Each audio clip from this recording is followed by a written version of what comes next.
Small talk. Do you know someone who can strike up a conversation with everybody they meet?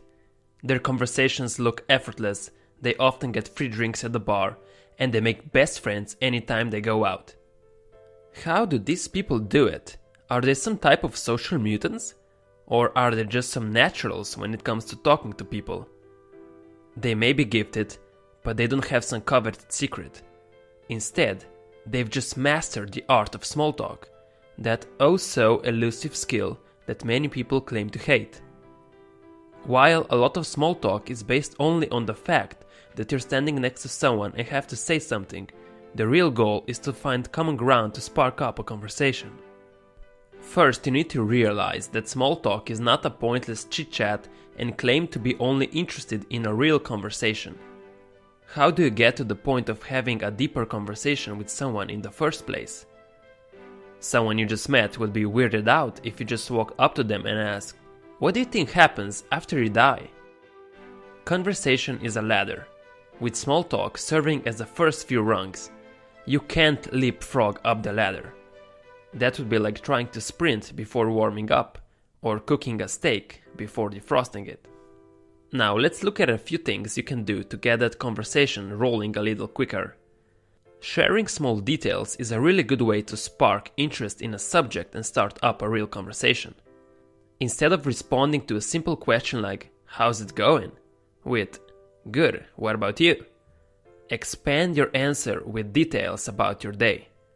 For instance, you might say, "Good, I spent the morning playing basketball with friends, and I'm feeling great." When you share that little piece of your story, you'll get one of the two responses. A question about how it was, or a disinterested, "Oh, cool." If they reciprocate your excitement, you have an in, and you can continue the conversation. If they don't seem interested, try revealing another detail until something sticks. You can also start with a small compliment. Just a simple, "I love your watch. Where did you get it?" can get you in a fun conversation about watch shopping. Even if the compliment doesn't lead anywhere, it will still make the person feel more appreciated before you start discussing other subjects. You can also use this move as a way to actually introduce yourself to someone. Learn to ask relevant questions. We're all hardwired to share information about ourselves, but in order to get to a point where you're having a real conversation, it's important to show interest in another person first. Too often, when we're meeting someone new, we try to fill dead moments with chatter about ourselves. It's far better for you to listen first and talk second.